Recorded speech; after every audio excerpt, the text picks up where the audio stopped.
You there. Yes, you. Welcome to episode 1, and today we are going to be finding the ROI of a property in the best way possible. And let's hop right into it. All right, let's lock in. So we're looking at the state of Colorado, and I just chose somewhere random. I don't know why I did that. We're going to be looking at Greeley, I almost said avocado, Colorado. And I saw this property in particular. I'm going to be rounding some numbers, and I also want to start out by saying this is not financial advice. I'm not a financial advisor. I don't recommend any of this. This is only for my personal use and for education and entertainment. So we have a $400,000 property. It's situated very nicely. I'm not going to zoom out to the map. I'll make this kind of condensed for you guys. I don't want to make it out, potentially drag it out too long. Let's start by looking at the photos. It seems very nice from the outside. It has like a barn style. Seems nice.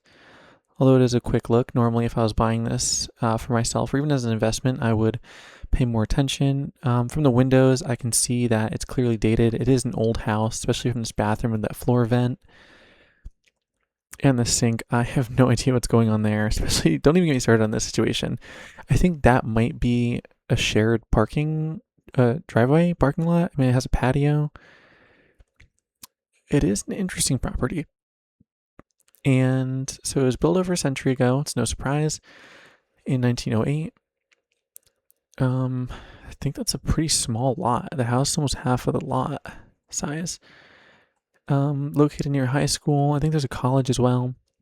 Hospital. This is all good for appreciation and liquidity. 5 bedrooms, 2 baths, roughly, what was that, 2,400 square feet?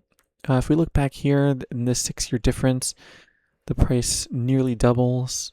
This is because they probably did an addition or they gut renovated it. That's another way to make money, or return on your investment.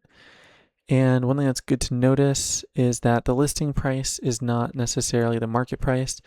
Let's say I had a $500,000 house and I list it for $1,000,000. The market price of my house is not $1,000,000. It'd probably sell around, well, $500,000, and that's the market price. So you want to pay attention to, or I want to pay attention to what is sold. And so since this sold at roughly $380,000 a few years ago, that tells me them listing it at this price is not far off the mark. It's actually probably pretty accurate. If we look at Greeley, Colorado,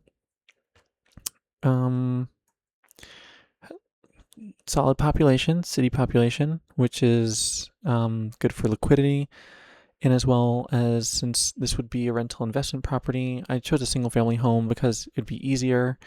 It would probably be something that I would go after. I mean, apartment buildings are more and different things and condos and whatnot, but we're not going to get into all that.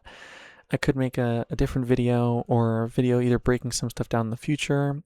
Again, this will be condensed, so I can't promise I'll explain everything in great detail. But I can in the future if there is demand for that. Funny enough, this house is right around the median home value, which is also good, which means a lot of people own houses and they're buying houses around this price. There are a lot of renters. Another thing to look at, which is important. Sorry if you can hear that ambulance in the background. City never sleeps, right? It's around average or a little bit above average. It's not too bad. So now what we can do is we can copy this and we can ask, what is the ROI on this property? I had issues with this in the past, so I want to make sure we focus on the major things. The ambulance. The most important thing, or the biggest things that will generate money, especially in under 1 year, is for the most part, like you could forget about appreciation, but you want to be focusing on, or I would be focusing, sorry, I'm trying to be careful with my terminology, on rental income as well as payment towards principal. Because when you're paying off the mortgage, we're going to assume a conventional mortgage at 20%. that's a very typical price to go in. So I'm going to say search and we have to also account for vacancy and whatnot and expenses, maintenance. So what is ROI on this property? Including uh, payment towards.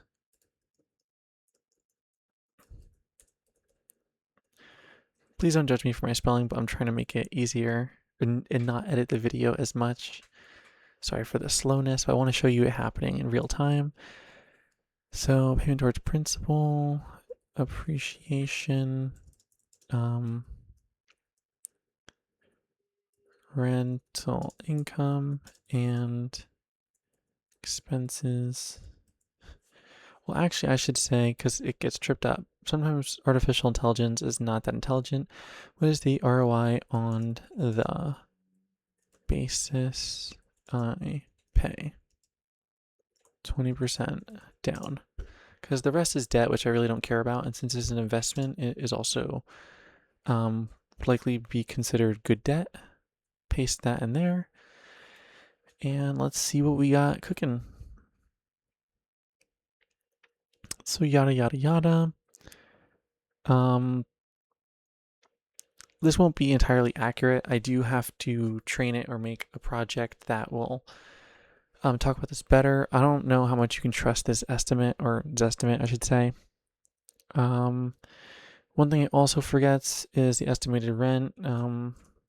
You're always supposed to use comps, not estimates. The rent is too low. Sorry about that. My friend here gets things wrong sometimes. You think he would recognize that, but it wouldn't. So the property price is approximately, let's just say it goes for $384,000. We have a down payment of 20%, which is $76,800. Closing costs, that is true too. So cash output, it's going to cost $88,300. This also may not include reserves. And it's also assuming there's no vacancy right away. Actually, it can technically. We're going to be presuming this. This could be the first month. Maybe try to rent it after you buy it. After I buy it.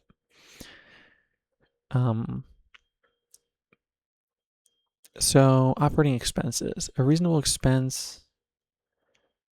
Yada, yada, yada. Property tax, insurance, maintenance, vacancy and turnover, and property management, which is optional. I'll probably maybe cut that number in half, to be honest, but I'll leave it. So once we take this expense and, so this is our gross rent, 2,800 times 12.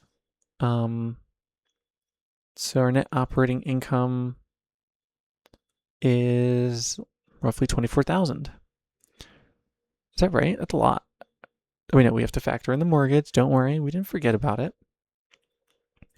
30-year mortgage. The longer term the mortgage, the less the monthly payment, which makes this possible.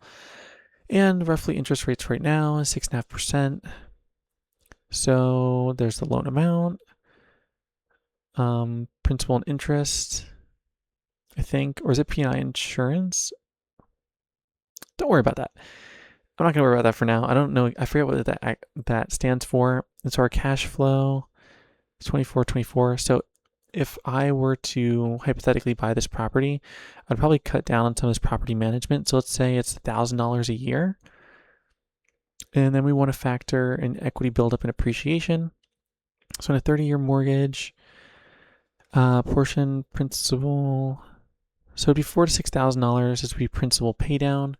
The rent would pay the mortgage, and most of that unfortunately goes towards interest in the first couple of years, but some of it does go towards the principal, where if you sell that, if I were to sell that home, you'd get that principal back.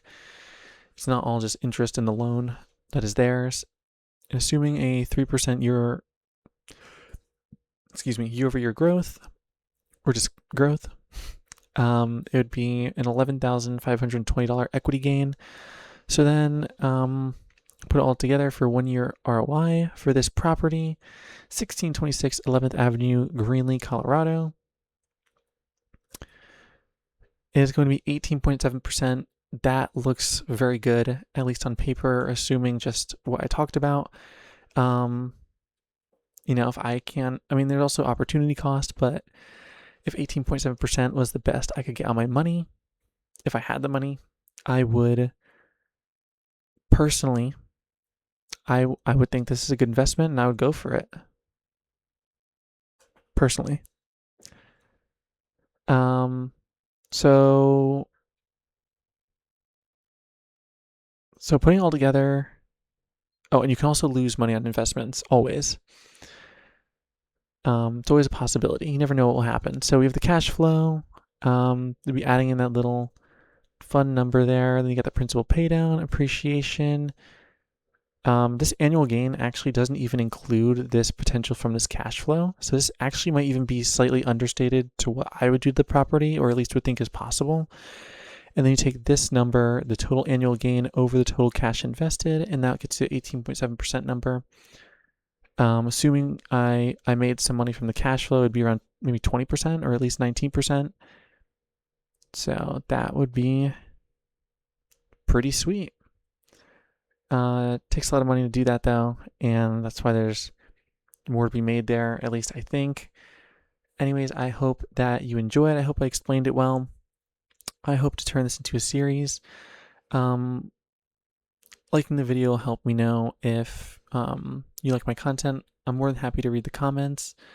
I appreciate all the support. I really appreciate it, and it would help support the channel if you subscribed and keep you updated on future content. I plan on exploring the world of things in the realm or right on the edge, potentially, of financial literacy, which I will focus this channel around.